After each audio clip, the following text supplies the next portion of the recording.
I'm Don Harmon. I'm with the Equipment Restoration Center at the Neat Center at Oak Hill in Hartford, Connecticut. I'd like to show you how to clean a basic piece of mobility equipment, like this manual wheelchair here. The place to start is with the work area. Make sure that the work area is well lit, well ventilated, you have room enough to work, lay out your tools, and you're not putting the clean stuff with the dirty stuff. Always want to keep them separate. The tools that I'm using for this are just a basic set, wrenches, socket set. You'll want to make sure you know if it's metric or standard. You don't need complicated tools. The first thing you want to do is find out what this is supposed to look like. You can get that from manufacturers' websites, owner's manuals.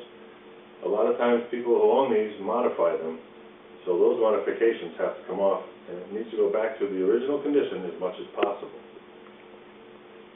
You also want to remove any stickers, any personalized information that might be on there. And you want to make sure that you leave on any manufacturer's identification, including the serial number, so you can always look that up later and get the specific parts you might need. When disassembling, anything that comes off has to be clean, even the screw heads. So if a wire brush isn't good enough, use a wire wheel, power tool. Everything has to be as clean as possible and disinfected, germ-free. You notice that there's a lot of areas that are now exposed that weren't exposed before. That's the whole idea. Get all the germs, get all the surface area you possibly can. Basic manual tools are all you need to do the job, but power tools are nice also to make it faster. If any of these screws are damaged, stripped, or corroded, they need to be replaced. At this point, all of the items that I want to remove are off, and I can put it in our wheelchair washing machine. Then we would disassemble the wheels after they're clean and disinfected in there. We disassemble all the moving parts, relubricate, remove all foreign objects that didn't get removed, and start reassembly. When removing these front casters, keep in mind that there's going to be bushings and washers coming out with them, so you don't want to lose those little parts.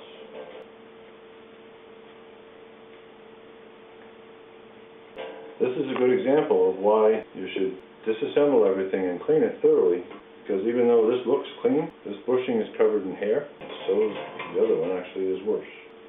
Once you've cleaned all these little parts, then it can be reassembled. The bearings on either side of the caster can be checked to make sure that they move, and if they don't, you just poke them out and replace them.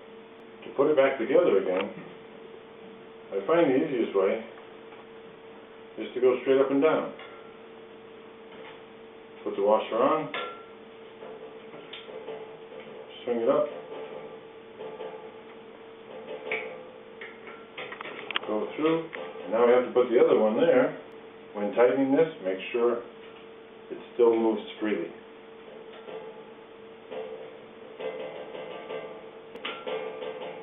I usually go too tight and then go back. When disassembling the wheels, remember that they're threaded on both sides, so the nut comes off, and then this bolt has to be threaded out, not just pulled out.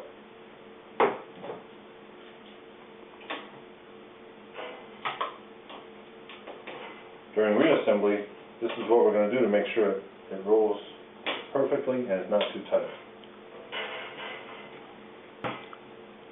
So this comes off. We'll inspect the bearings.